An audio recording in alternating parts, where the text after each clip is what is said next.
Hello everyone, welcome to our very special fully live version of Hacking with Friends. This is the new format we're going to be doing every Friday, so welcome to it. I'm happy to see everyone in the chat, and today we have a special guest host, as Michael is now 6 days overdue from his cryptozoology conference, which we all know means he probably found Bigfoot.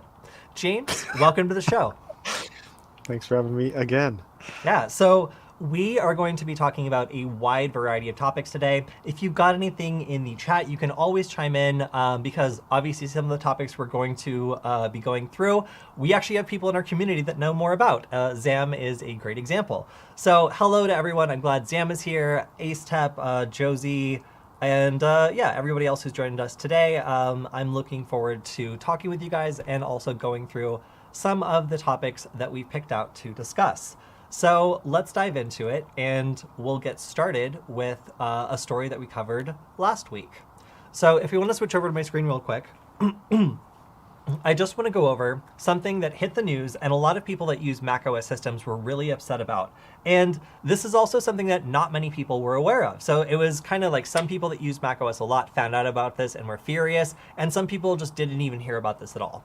So people who use fireworks like Lulu, and I have Lulu on my system. It's awesome. It's like a application that lets you control all of the different firewall traffic. I can see everything that's going in and out. I can set rules. And for people that care about security, this is a huge advantage. It means that if you download a piece of malware or someone manages to exploit your computer, invariably it's going to try to call back. It's going to try to, connect to its command and control server and start doing some malicious stuff. Well, I have control over that. If some new process that's unsigned that lights up VirusTotal is suddenly requesting to connect to a server, I get a notification on my computer and I have some control. That's great, right? Well, unfortunately, Apple made some changes in the new Big Sur update that made it so that especially on the M1 Macs, the new MacBook Pros and MacBook Airs, it is basically impossible to filter network traffic that goes through this exclusion list. So there's a handy little graphic here that Patrick Wardle did. And basically what's happening here is there's a list of excluded applications that Apple has designated as special that are completely routed around anything the user can do. So that means that basically the MacBook is able to send telemetry data and connect back to Apple even through a VPN or a firewall. And that is a majorly alarming thing to a lot of privacy and security advocates, because it was also found that it was basically super simple to bypass this to allow malware to communicate as an Apple app and basically hijack their privileged access to this feature. So James, does that sound like a good idea to have stuff on your computer that's exempt from any of your control that runs in the background and can be exploited by malware? No, it does not. Yeah.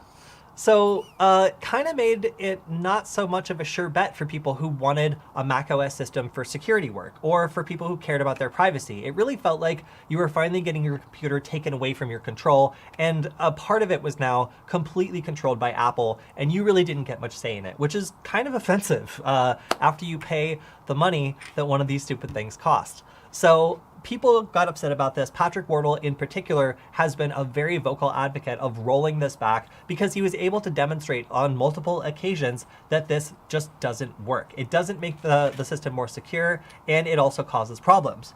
So I support Patrick on Patreon because he is an excellent researcher and maintains a lot of really great open source tools for macOS. And so I got an email, I think it was yesterday?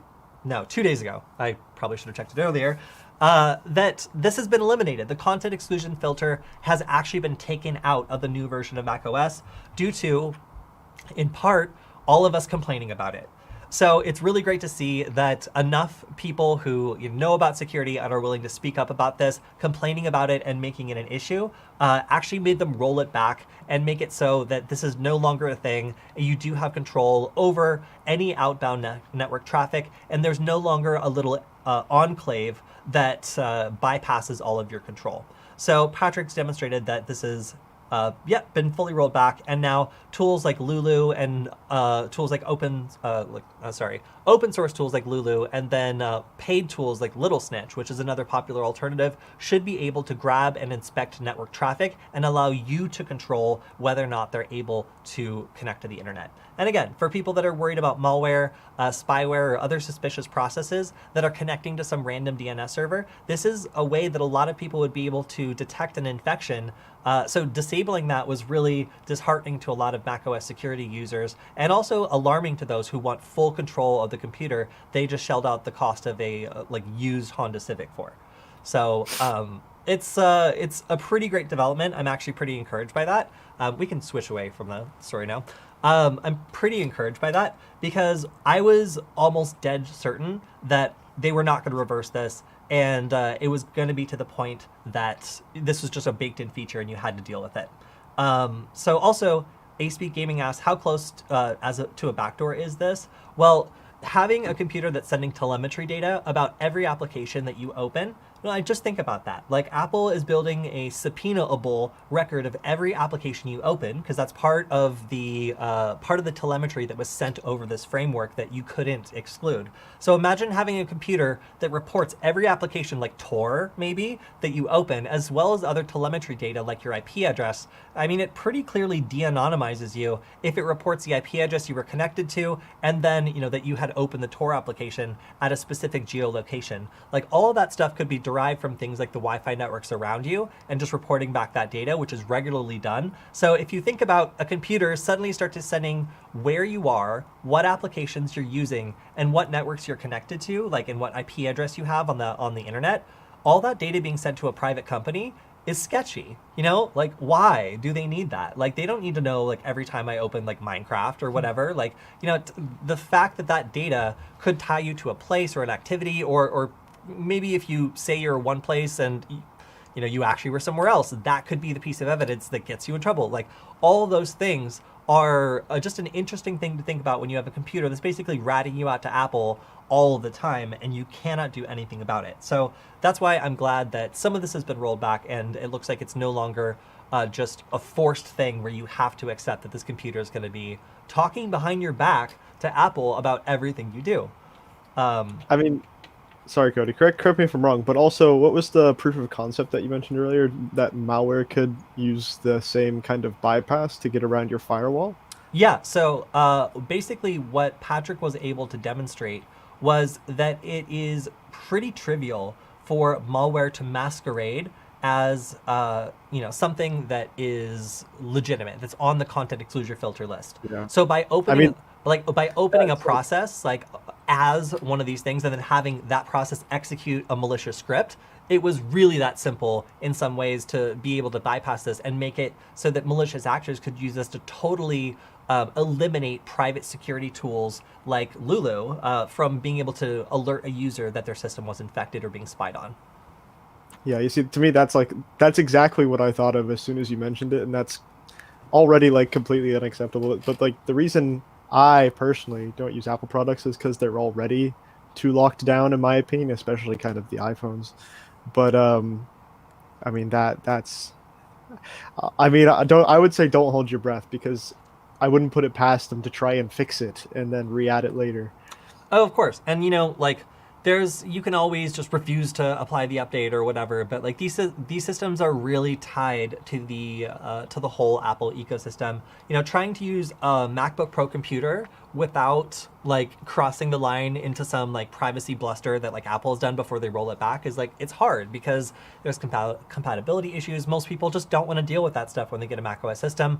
If they're a programmer, if they're just somebody that's dabbling in this sort of stuff, they're probably going to be totally unaware of the implications of this, and that they're basically letting Apple build a record of you, and you don't know what they're going to do with that. So yes, so there's a question about whether or not iOS fixed this, and I don't think, to be honest, I know very little about iOS. I stopped using iPhones back when it got really hard to jailbreak them, and like I couldn't load Cydia anymore, but that was also the first time I ever used SSH.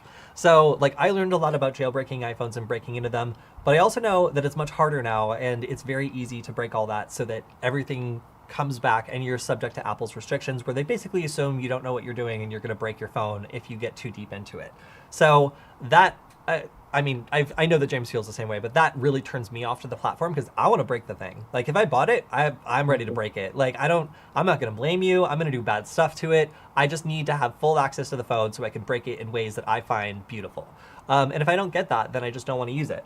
So it's hard for me to know like much about that system, because I just hate, like, just working with it. It is so difficult, and I don't know enough about breaking out of it for it to be like a tempting security target, just to be honest. So I'm sure, honestly, that iOS probably does some weird telemetry stuff too. I wouldn't personally trust it as a privacy platform. Like, I know they advertise themselves as that, but like, it just, I don't know. Like, I just... It's a marketing thing for them, Yeah. So there's also some questions about whether or not a Pihole could control that. And that's kind of interesting, because I imagine that some of this telemetry is very difficult to block, because a lot of it is going to be run on, you know, either third-party servers like AWS servers, or things that are just like so common that it's impossible to know what is one of these servers and what is actually, you know, their stuff. But, you know, it's probably possible, if you were able to get a really good block list together, to block something that's on your local network with Pihole. So that's actually a really smart question and very interesting.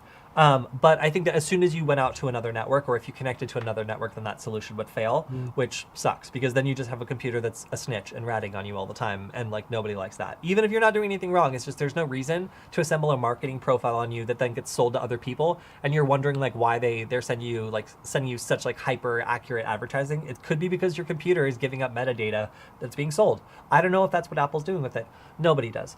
You know, it's just difficult to know when the data is going out of your computer, how it's being used, and that's the primary issue for most privacy advocates.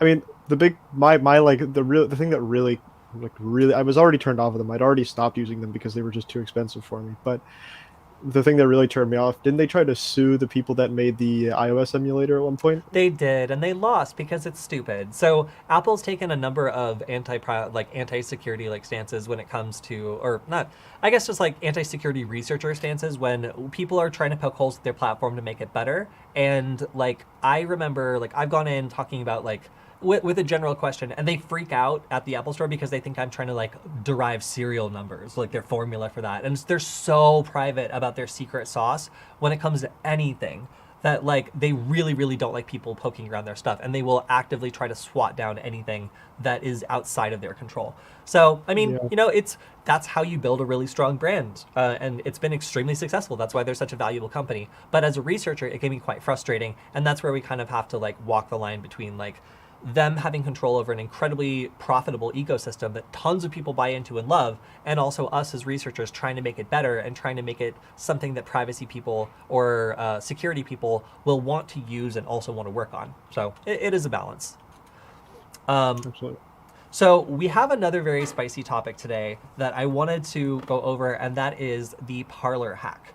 And some of the news that came out yesterday was that the data archive that was extracted from Parler before it went down from Amazon is now being analyzed and displayed in ways that make relationships really easy for even lay people to understand. So if we switch to my screen real quick, the news that came out was that the posts that have geolocation data are now just being put on interactive maps. And this is doing things like making it pretty definitive when people were posting from a place where it was, you know, illegal to be, or if they were posting from things like inside of a military base. So this sort of information is basically being used by analysts to take a look at what happened and figure out the scope of it, basically. Like collect as much forensic evidence as possible from this and display it in a way that normal people can understand. But the way that this happened is actually really interesting. Now, we're not going to go too much into, you know, the politics behind this, like why or whether it was something that these companies needed to do to take them down. We will go into the infrastructure behind Parler a little bit and why it was so easy to take them down, because they made a lot of choices that made what happened possible. And I think James has looked a little bit into the process that went into deplatforming Parler when that happened. I have some strong opinions about Parler's stance on what they claim they are and what they actually acted like. Well, we can switch away from the article too. So, do you want to go into that now? Yeah, let's do it. So, just to like, if for anybody that doesn't know, Parler was a self-proclaimed free speech platform. They say that was their publicly stated goal, and my understanding is they had a sort of moderation system that was everything went up and it wasn't moderated unless it was reported or something like that. And when it was moderated by a sort of board of volunteers, which is an interesting moderation system. But when they were deplatformed after the events, shall we say, at the Capitol, um, Stripe stopped processing payments for them. The Play Store removed them. The App Store removed them. AWS pulled the plug on them, so all their servers. I think they had their Scylla database license revoked or something like that. So no backend. American Express said they also wouldn't process any payments for them. Twilio, which is a SMS kind of backend provider, also stopped serving them. Well, Slack. Twilio is also really important because that's how you do SMS verifications for logins. So anybody who Yeah. has 2FA enabled, as soon as you stop allowing access to your API to verify people's logins, you just basically disabled 2FA security for the entire website. Yeah. Yeah. And lastly, Slack also ditched them, so they can't communicate with their board of moderators. So And I mean, their there's this internal interview. communications is also cut off now because that's what they were using to communicate inside their company. Yeah, so Wow. they've had not only their like whole platform just taken down, their money cut off, and their servers gone, but they've also lost communication with their people. So their CEO did an interview, and he basically said there's nothing left, so they don't know if they're coming back at all. Which wouldn't surprise me if they did, because it was. I mean, that this was a pretty like, regardless of anybody's opinion of Parler, this was a brutal takedown by all the systems they used. Um, yes. Do you want to go? Do you want to go into what do you want to go into about Parler next, Cody? Well, first, can you just what could they have done that would have not been this? Like you said, that it was really easy to take them down. What could they have done that would, or what would have been more normal to do for a website that has concerns about being taken down or that is like risking this sort of deplatforming? Okay, so my main problem with Parler is that these people are a free speech platform, and they know that they're hosting some people with unpopular opinions compared to other people. Um, so if you're in that sort of situation, and you then centralize yourself on one server provider and on this very rigid backend that you have no contingencies for, apparently, because they are gone. Uh, it's not a good look. I would have, if I was designing a platform like this and I saw the kind of scrutiny that they were under, the whole business goal for me would be decentralization and contingencies, if not that. So I don't understand kind of what their plan was. I don't understand what their idea was. And if you're a free speech platform and you're trying to protect users, which was another aspect of their company, I think, from my understanding, this whole thing with the geolocation data, that shouldn't be something that people can grab from your website. If you get what I mean, people shouldn't be able to grab that. Should be scrubbed by them before when it's being uploaded. Yeah, agreed. So there are a lot of there's a lot of stuff that they just didn't do that they could have done to make their platform more resilient and protect their users if they were, actually trying to be a kind of free speech platform that protects their users and lets them be heard. So I have a very, I don't think that they were actually out there to achieve what they were saying they were out to achieve. The people that were in charge of Because this. the protections were never put in place to make sure that the speech that was happening would be reasonably protected against attack, and kind of throwing your hands up and acting surprised when it happens, when like if anyone were to analyze the situation, be like, you guys rely on like 3 companies to do like most of your interaction with all of your users, like it doesn't come as a surprise after like some of the events that have happened of apps being thrown off the app store, that like this kind of behavior like has consequences, and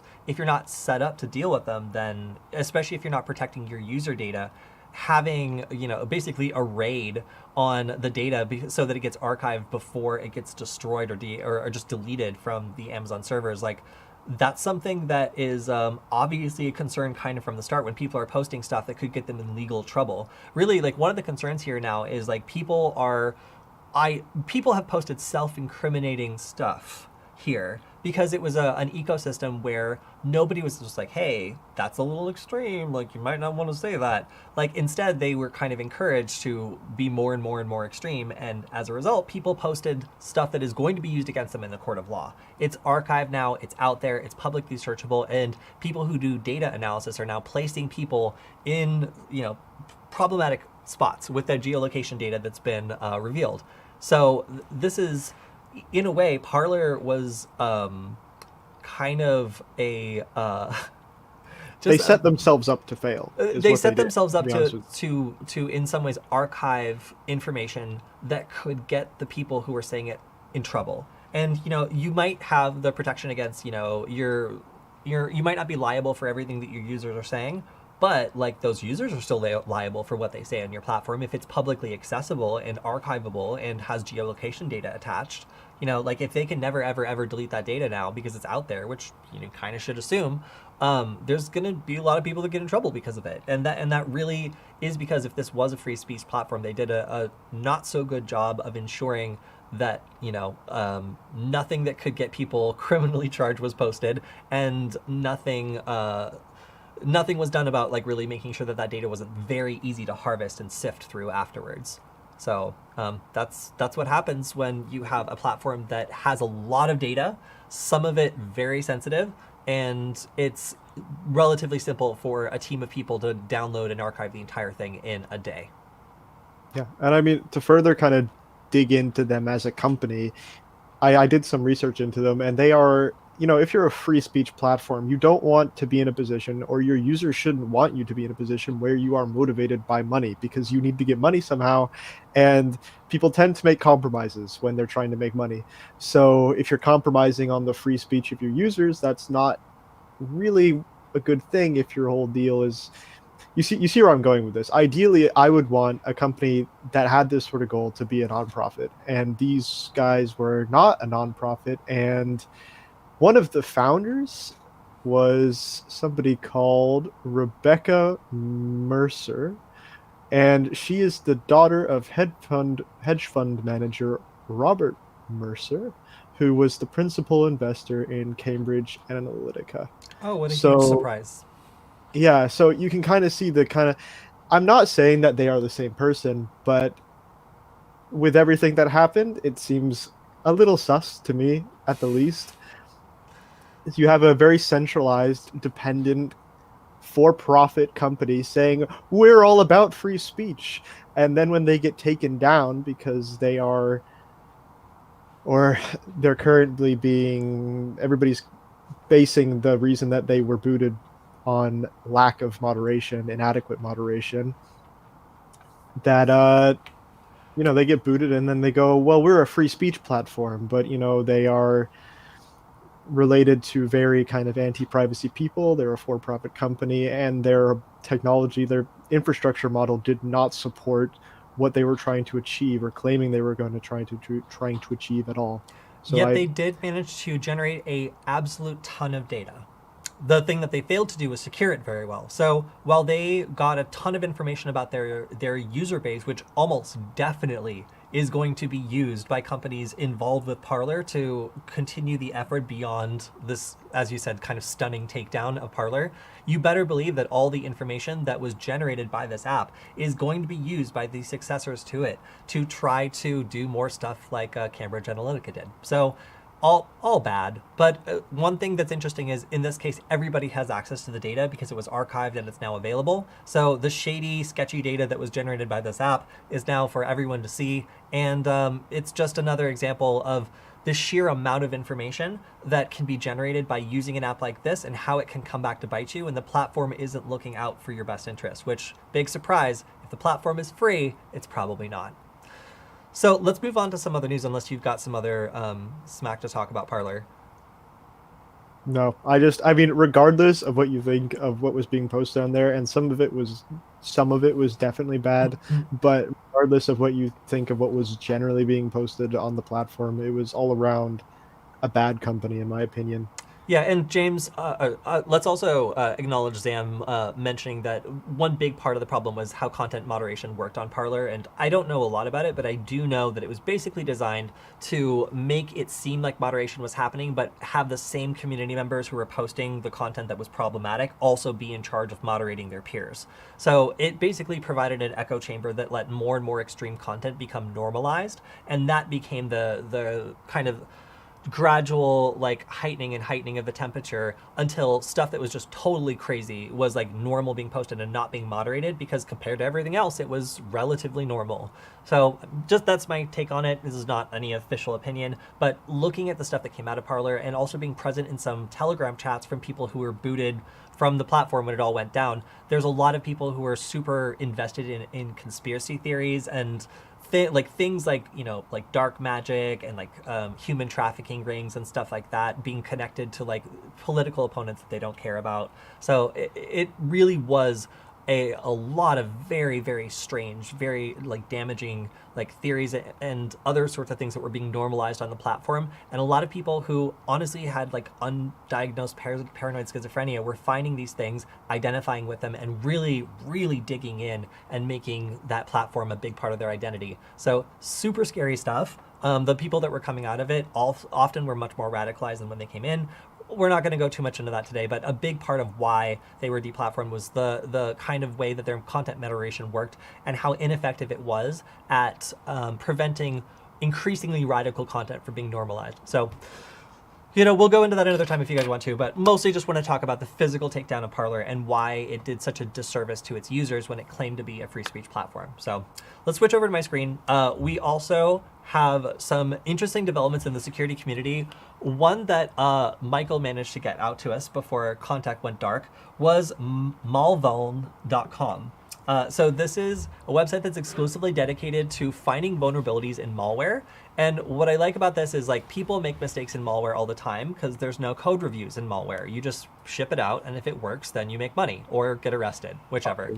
So what was interesting here is that this is an attempt to make basically vulnerabilities that are found in common malware easy for people to find, work off of, understand, and allow people to develop tools to attack malware or detect it based on the vulnerabilities that are found in real malware that's running around the world. So I haven't seen anything like this really, and I thought it was a super interesting project to check out. So something worth checking out if you haven't seen it before. I'll also mention that we work with Mubix on Hack5, and I noticed recently he was featured on Kitsploit for his Solarflare release, which is a password dumper for the Solarwinds Orion breach or compromise. So this seems to be a proof of concept that is able to use the problems that were revealed in the Solarwinds breach to basically dump passwords on an infected system. So super, super cool. If you're curious about how this works, or if you think your system was compromised, then this might be a tool worth checking out. So one thing that came out of Parler being taken down was a lot of people moved over to end-to-end encrypted messengers. And one of those is Telegram. James, how do you feel about Telegram? It's better than WhatsApp, but not as good as Signal, would be my argument there. Yeah. Use Signal. Yeah, well, all right. Yes, so Telegram was basically found to have some features that are not very private. So if you basically allow one of these features that is called people nearby, then it allows you to basically, if you spoof 3 accounts, get someone's geolocation by using the rather precise distance that they give you from another user. So if you spoof your location 3 times, measure the distance to a known user who shares their geolocation or who has the people nearby feature, then provided you know the general proximity of someone, you can actually figure out exactly where this person is. Pretty privacy focused, huh? It's just terrible. And lots of people have also, not only the Parler situation, but the WhatsApp privacy policy update, or their update with their data sharing with Facebook in whatever capacity, has also spurred many millions of people to move away from WhatsApp to platforms like Signal and Telegram. And it's not a good look for Telegram right now, because they are competing apps, aren't they? Signal and Telegram. I would say they're the two prominent sort of end-to-end messengers that are supported by kind of privacy people. Mm-hmm. I mean, I wouldn't support Telegram after something like this, but still. Yeah, I mean, I have Telegram installed on my phone. Like, it's something I use occasionally. I prefer Signal, but after today, with the Signal outage, I'm starting to use it as a backup. But yeah, I mean, there's some issues with the way this feature is implemented. If you have it enabled, you definitely want to disable it. But it is remarkable in that this is something that you were able to do in like lots of like location-based things, like Tinder and things like that, a long time ago. So the thought that this like wouldn't happen with like something that's supposed to be privacy-based, like, yeah, okay, it's a cool feature, but like you need to obscure the real user's location by a certain degree in order for this to be viable, or at least you need to let them know how accurate the geolocation is. Because if it's too accurate, then a very simple triangulation is all that's needed to find out where a user is. So kind of spooky. If you didn't know that this was a feature that might be turned on, go and make sure that it's turned off if you care about your privacy. Now, another thing that's just funny is that Nissan accidentally leaked their source code because a Git repo had default credentials. That's really the whole story right there. But if you want to check this out further, Nissan announced that they had a Git bucket that was, let's just say, not secured the way that you should have secured it. And as a result, their entire code base was leaked. They are investigating the leak. But this is probably, I'm probably spoiling it. I'm guessing they're going to conclude that someone forgot to change the password. All right, so Their entire code base, to what extent? Like what's on their cars, or just like their website and stuff? who no, I didn't dig into it too much. I assume that they're working on some automated driving stuff and things like that, or like they have a system. Well, sorry, that's assuming a lot. I assume they're doing that, but also I assume that they just have their standard car computer stuff, where they have like applications that connect to it and things like that. So getting access to like the apps that are running on the car, or apps that connect to apps running on the car, gives you a lot of information about what's running, inside the vehicle. So if you're into car hacking, or if you want to know, what kind of stuff Nissan is working on when it comes to connected cars or applications or services, and this is a way to start digging in and looking for potential vulnerabilities. A surprise audit, some might say. So yeah. Is that like how loot boxes were surprise mechanics back in the day?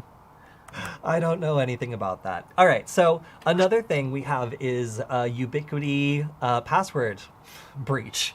So obviously Ubiquiti is a huge company. They have lots of stuff all over the world, and it looks like they had some unauthorized access to their information technology systems.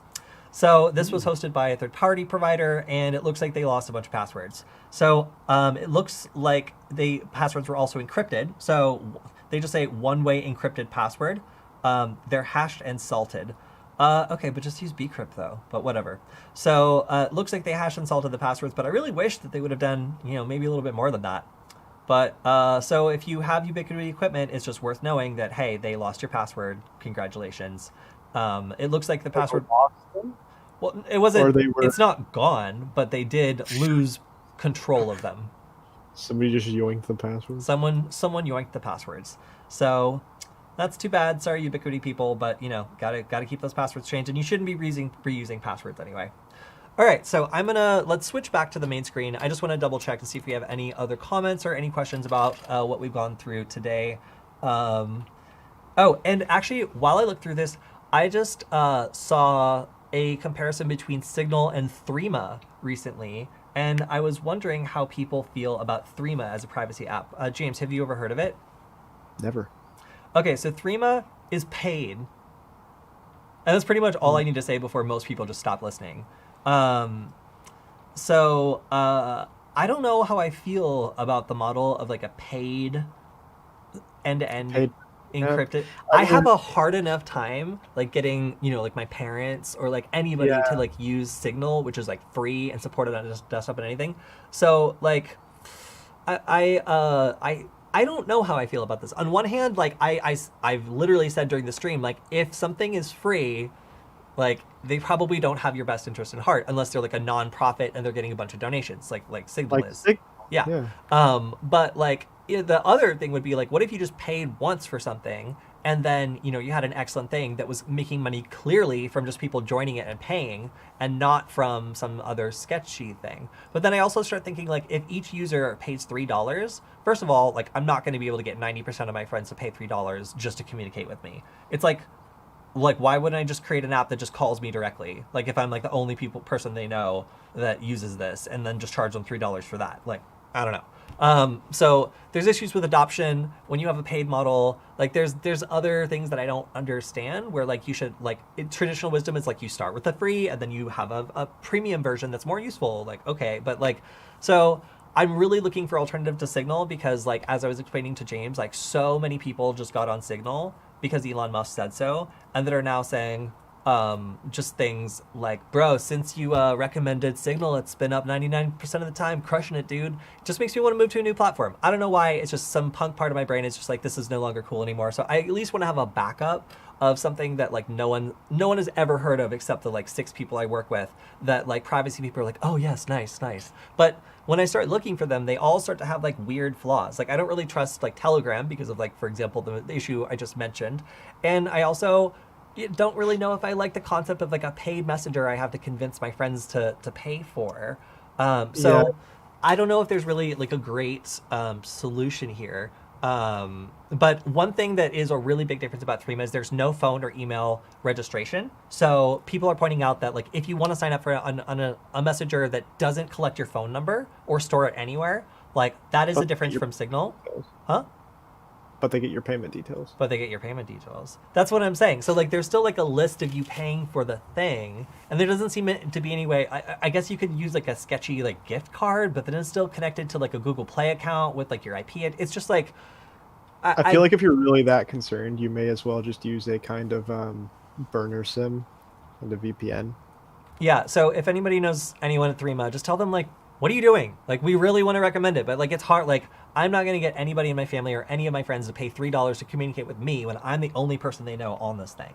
So like it sounds cool. I understand where the money comes from. I like that, but I also fail to see like how they're going to make like enough money to scale it. Like if it's just $3 per user and you only pay once. So I don't know what's going on with that. I would love to completely trust it. I've heard good things about it, and I know that a lot of people like the fact that I think it's like distributed, or at least as it requires much registration information. So, oh yeah, and then also Wicker is another one that some people have mentioned. Do you know anything about that, James? I think I used it like once and then nobody else used it, so I deleted it eventually. I heard that people in the White House were getting in trouble for having it installed, so I downloaded it one time, saw that nobody that I knew was using it, and I have never opened it again. Sounds about right. It's I don't know. I have this comparison chart, and apparently it doesn't secure attachments. I Interesting. don't know. Yeah, I know Signal That like forces you to acknowledge that you want to decrypt the attachment before it downloads it. But then also another person is recommending Wire. Have you tried Wire? I think I tried it once, and again, one guy used it, and eventually he even left it because nobody else was using Wire. Um, I feel like there's an interesting balance between kind of your privacy and your security and convenience, especially that you have to make on messaging apps. Because if you're trying to talk to everybody, like it would be great if we could all just use this perfect decentralized system that was great and amazing, and I didn't have to give any of my data to, and it was free. But that's not going to happen, and Signal seems like a good middle ground for now, anyway. So that's why currently I'm just saying, well, go on Signal because it's easy enough to sign up on for a normal person that just has a phone. So Yeah, unless yeah, it's down like right now. unless it's down. But So this is the first time I've seen Signal, so I will say. let's switch over to my screen. So somebody in the chat just recommended something I totally forgot about. I actually just bought Mike Bazzel's newest book. So like I think this is probably included in it, and I forgot. This is a huge comparison of different messaging, email, and voice apps that it shows all the different things that they do or do not provide, and all the different trade-offs that you are making while using them. So this is pretty regularly maintained, and it's a great way to understand. We've got Confide, Dust. I haven't even heard of Dust. Jitsi, I know Jitsi. iMessage, Matrix, which I use this one. Session, Signal, Sudo. What is that? Telegram, Threema, WhatsApp, Wicker, and Wire. So that, like, I just learned about 2 just while I was going through here. So thank you to whoever threw that in the chat. So again, it's inteltechniques.com/messaging.html, and I'll throw that again in the chat just because that is so super useful. Actually, I'll do that right now. Hello everyone. There you go. So let's then go through some of the tools that I just wanted to shout out. I have to, so a lot of people ask me, how do I find new security tools to cover on Nullbyte? How do I continue to find this stuff? And I look on GitHub and I also look on Kitsploit, but you have to understand Kitsploit is a random bag of tools. Like, some of them do not even work. Some of them do work and they're excellent. And the way that I usually check out the ones that are the most likely to work is I check out the ones that are the most popular, because these are usually the ones that are being shared the most, or the most people are interested in them. So if you're just getting started with Kitsploit and you just want to see what's hot this month, maybe find out a new tool related to your discipline, or something that's so easy to use that you might try out something you've never tried before, then there's a lot of really great stuff here. And again, if you look on the left side, there's also some random stuff that, again, probably doesn't even work. Now, this week, I've gone through some of the different tools that I thought were interesting, but it's important for me to point out that these are tools I'm thinking about including in future episodes of Nullbyte or a new Hack 5 show called Hackbyte, and I have no idea if they work. Some of them may not work, so we're going to take a look at them briefly, go over what they do, and then take a look at how you can download them, try them out, and if they do work, then you might see them on a future episode. So one of the first ones I found was ProtonOSINT. And this is a Python script that helps you investigate Protonmail accounts and Proton VPN IP addresses. So James was remarking that he uses a Proton VPN. Did you say? No, I have my email set up through Proton. Right. So he's a Protonmail email account, and of course, don't we all? But this apparently is a tool that allows us to just input, some basic information and get some OSINT data back. So you can see the GitHub is here. It was updated last month. 2 days ago, which is a pretty good sign of health. And you can see it's got 38 stars. A bunch of people are watching it. It doesn't seem like there's any critical issues. These are all the signs of health that I'm looking for before I run a tool. So I saw this one. It's a Python program. It looks super easy to try out. And here's even a little demonstration of it looking through and trying to find Protonmail accounts. So this is an interesting script. Again, a lot of my investigations do involve Protonmail accounts because they're so popular and normal people know about them now. So lots of people are setting these up. So if you want to take a look at some of the information that's available on these very privacy-focused email addresses, this is a tool that you can check out. And again, it's ProtonOSINT is the name of the tool. Not sure on the pronunciation. So another one that stood out to me was LongTongue. So this is a customized password list generator. So you basically put in information about whatever it is you're trying to break into or test, I guess you would say. And this will output a really big long list of passwords that is customized for whatever it is you're trying to attack. So if you take a look at the GitHub here, for just signs of health, we can see there's no issues I see reported. It's got 21 stars and everything was updated last month. So that looks recent enough that I'm interested. The installation process is super straightforward and you can get started generating these lists relatively fast. Now, I don't also see very much documentation, so you might need to play around with this a little bit. I would prefer, never mind, they've got an examples. Okay, cool. So if you want to try out some examples, then they've got some of these undocumented arguments that you can try and, try out, see what they do. So something I already mentioned a little bit was the Solarflare proof of concept. This was made by Mubix, who we work with at Hack 5. And if you want to check it out on the GitHub here, you can see that there's not a lot of documentation. Well, sorry, there is a good amount of documentation, but really you should just refer to the blog post that's linked here to learn more about this tool, what it can and can't do. But generally, it's a proof of concept for dumping credentials for a system that's infected with the SolarWinds Orion compromise. So this one, James, how would you pronounce this? Radar. Radar. That's way cooler than what I was going to say. So this is made for scanning nearby devices like Bluetooth low energy devices and Wi-Fi. And then the description gets a little weird. And execute our given command on our system when the target device becomes in between range. So I believe what this is trying to do is something that I've been demanding James and Stefan implement in the author, which is basically running a command when a certain device is in range. So by setting a trigger, you can make it so when something comes into range, maybe when someone comes home or a certain device is nearby, it does something. And I think that's super cool if that's actually what it does. But again, the description is a little bit, this is a little Englishy. I'm not totally sure what that means. But just looking at... What? What does this run on? Is it just Python? This is a radar. Looks like a... It's a bash script. Ooh. So again, just looking at the health, it's got 40 stars, 1 issue. So if we look at that, it says OS detection. So I always check this stuff out before running it. Would it be possible to determine the OS of the running machine? You have to specify the command you want. Okay, so it looks like people are trying this out, and the only issues are like small things like detecting the operating system. But this has pretty good documentation compared to the average project that I find on Kitsploit. So if you want to check this out, it seems to have some pretty clear demonstrations of how you can set up a command to trigger and then how you can code it to go off in response to the MAC address of a certain device appearing with Bluetooth low energy, Bluetooth, or Wi-Fi. So pretty cool. There's some other stuff to understand with this that might kind of come out once you try it. But this stood out to me because, as I said, I've been asking James to implement this in the Hunator. So I want to make it so... This is probably not something. That would be... just do it. That would probably be on the author side of things. No, of an interesting thing to this is why I asked what it runs on is a while ago, and I never actually got around to it.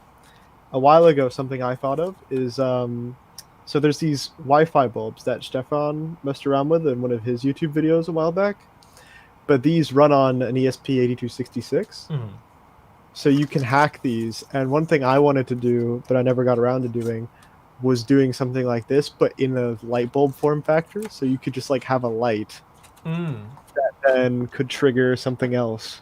And maybe doing some other fun stuff, but so there's two things I wanted to do with that. On the deauthor side, I wanted to make a trigger so that you could, for example, attack certain devices when they appeared, but otherwise do nothing when they weren't there. So you could just only affect a single user.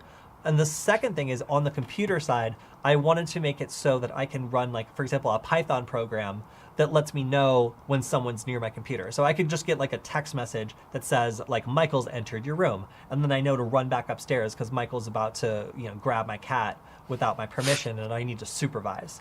So like these sort of like real life scenarios where like I would want something to run when a certain person is nearby, when someone gets home or something like that, or like when the Bluetooth stereo of my car pulls into the driveway, unlock my computer or something like that. Like stuff like that like is just a way that you could use the detection of a device to unlock or do something or send a message. And I think that you should make that right now.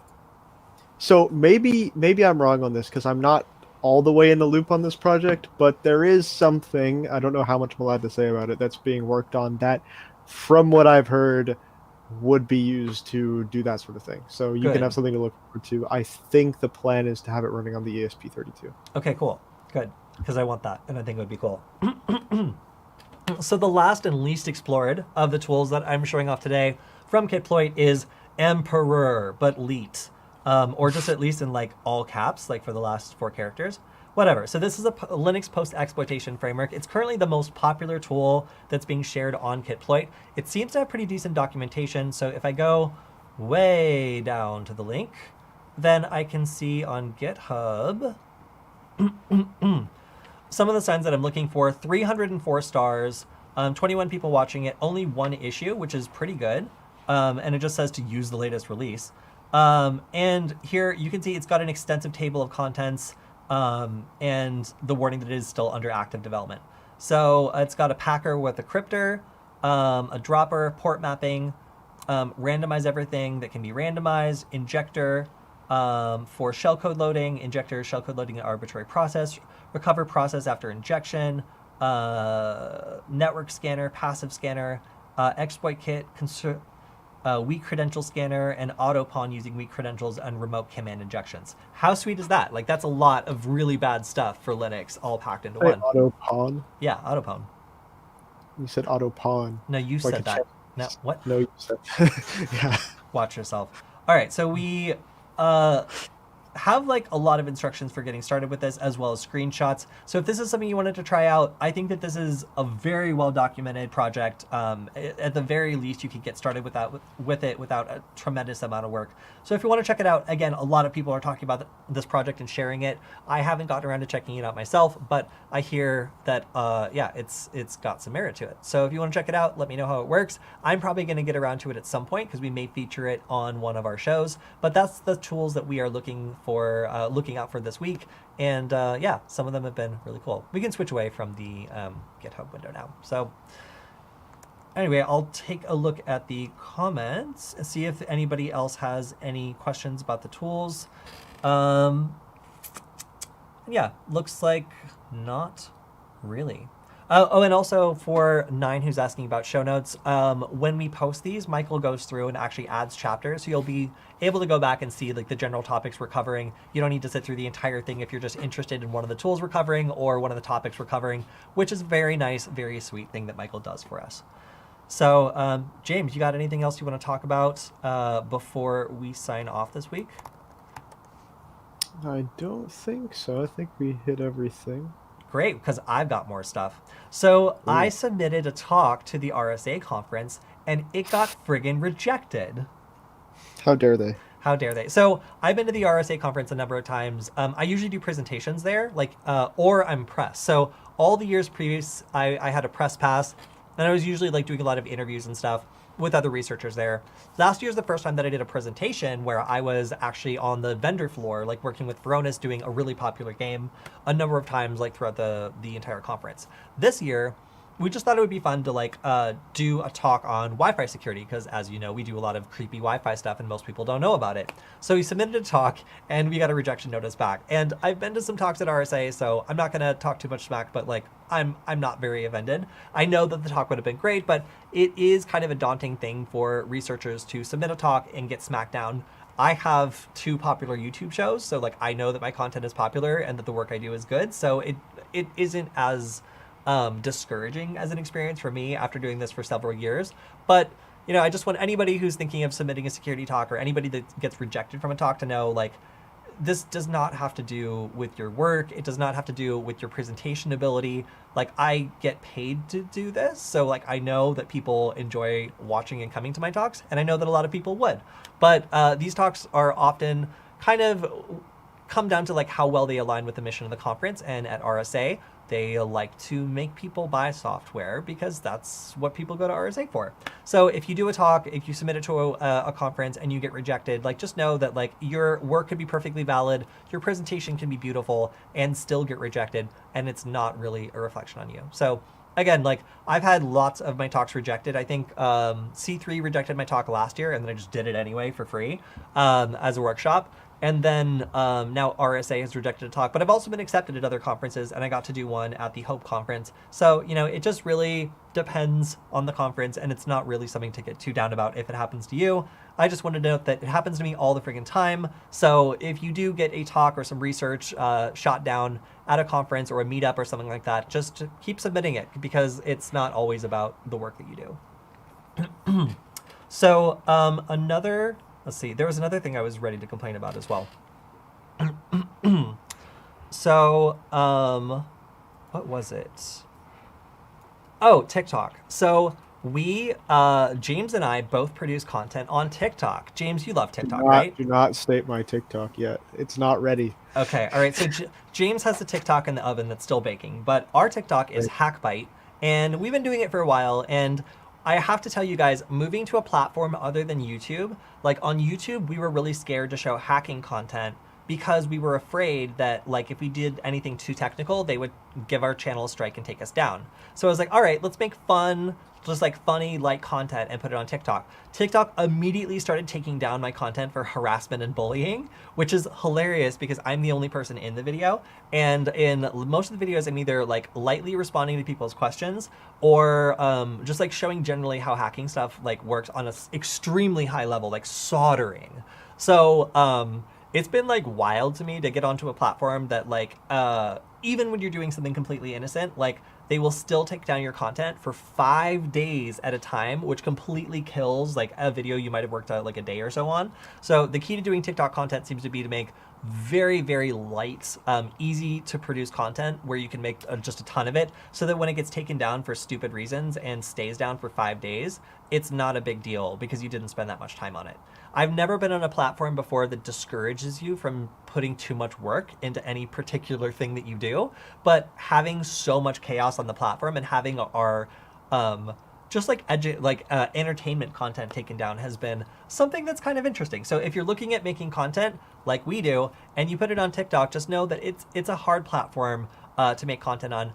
I am talking to someone who makes content on TikTok whose name is Crimson, who covers security stuff, who I'm hoping to have on the show at some point in the near future. And he's one of the few people I've seen that's been able to get a rather large following on TikTok just by teaching about security content. And even he gets his stuff taken down for stupid reasons all the time. So I would say that the content moderation is even worse and more crazy on TikTok than it is on YouTube when you're doing hacking content. So just be aware that like it's always hard to teach about security content, and we struggle with this on every platform we are on. So yeah, it's a wild world out there. Do you think if we dance while doing it, they won't take anything down? Yes, I do. That's what sucks. Like I think if we did that, then they would probably not take it down. So the last thing I want to mention today is, oh yeah, let's switch to my screen for a second.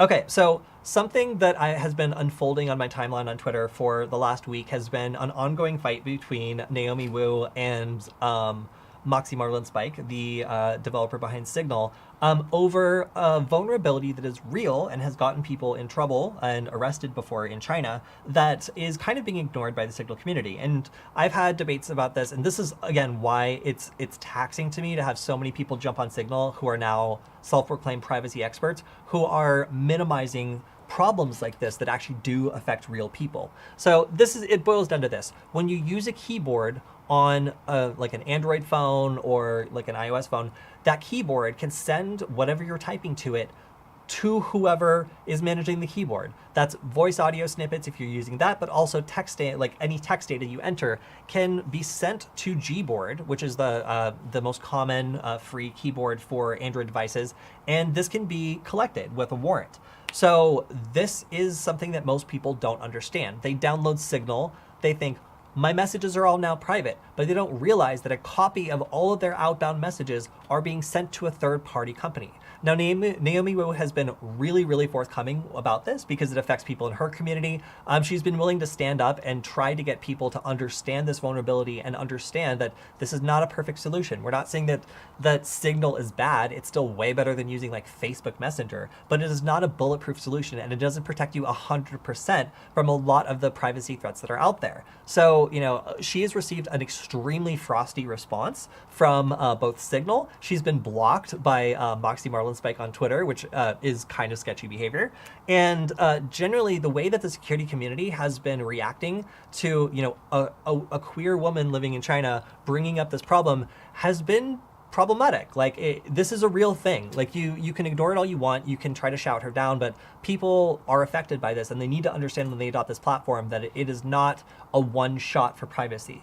I didn't fully realize this until she had been bringing this up constantly, that like that is a big leak if you're worried about like Google or other parties having your data that could be subpoenaed by someone or that could be accidentally released. You don't know when these data breaches are going to happen. No company is perfect, so it is an issue for people who are worried about downloading Signal Messenger and thinking that now no one's ever going to see what they said. Well, it turns out that yes, someone could see what you said.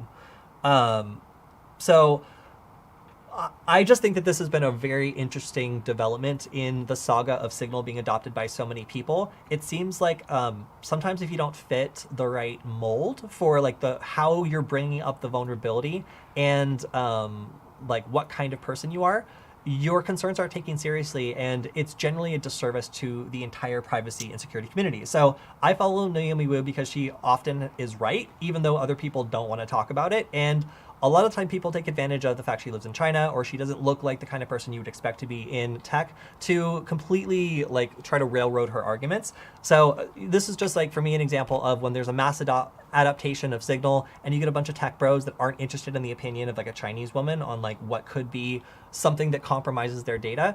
A lot of people I feel like might be cosplaying as interested in privacy when actually when it comes to making, you know, compromises like, oh no, you can't use Gboard if you don't want your stuff leaked. They're just frankly not interested because it's not easy and it's not what they want to hear. So this has been like an interesting little twist in Signal, and I just wanted to point out that there are problems with Signal.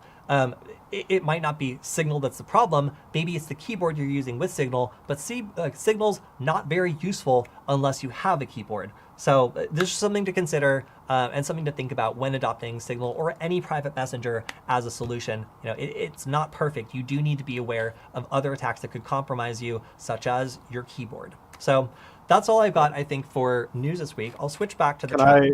Yeah. Briefly talk about the Signal thing there. So yeah, as you were saying, Cody, it's not just the chat app, it's the entire system. You need to be aware of everything that you're doing. So also, you know, for another thing in terms of privacy, Signal probably can see your IP. No, they can see your IP because it's not Tor routed. So unless you're using a VPN there, which is a whole other thing, they can see your IP address. And they have your phone number. So there's other considerations. Nothing is bulletproof. They probably know who you're talking to as well. Because I mean, they won't know what you're saying unless you have a system like the Gboard thing, but they probably know who you're talking to unless I misunderstand the system because I haven't looked into it a lot. But a way to get around the Gboard problem specifically is on Android, at least. If you install F-Droid, you can install an open source keyboard that won't send your keystrokes to Google.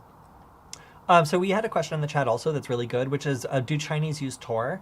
I can say with like relative certainty that Tor does not work in China the way that it works for everyone else. In China, it's very easy for them to monitor traffic for Tor.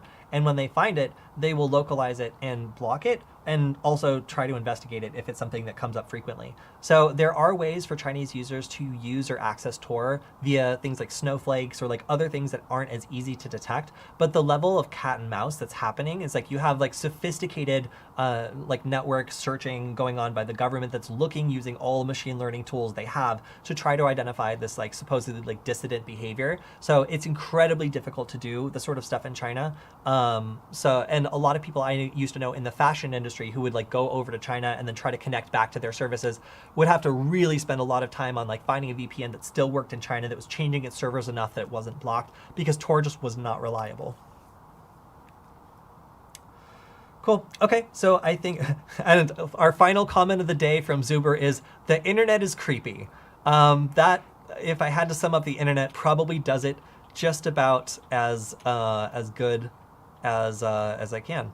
So I think that, yeah, our time is up at this point. So if you guys have any other questions, feel free to drop them on the YouTube videos. You can drop them on the YouTube video for this, and we will see it and answer it the next time we do our live Q&A. We also have some really exciting stuff coming up with a new host who's going to be doing some other content with us. So we'll have some announcements on that coming up soon. And yeah, thank you, James, for stepping in due to Michael's mysterious disappearance. I'm sure that he's just, you know, still looking for Bigfoot. I'm sure nothing's happened.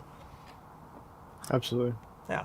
So again, James has done a lot of different live streams with us this week. It's awesome to have some fresh blood here on the stream. He's brought a lot of experience with operating systems like Quebs and other great stuff that I haven't been able to cover before. So if you guys like having James on the show, please let us know, and we won't kick him off. And we'll have him on more often to show off some new operating systems like Black Arch, and maybe round out our review of hacker operating systems. So again, James, streams. Thank you for sticking with us, teaching us some great new stuff. And thank you to everybody in the stream today. We hope to do this every Friday. So if you've got questions, comments, if you want to bring us some tools to show off, you can always message me on Twitter. I love to see new things I could add to the show. So unless you've got a technical problem or you are asking me to hack your girlfriend, you can always send me a message on there, and I'm happy to hear feedback on the show. All right, that's all we have for you guys today. Thank you to everyone who was here with us, and we will see you on Tuesday. Bye. Oh.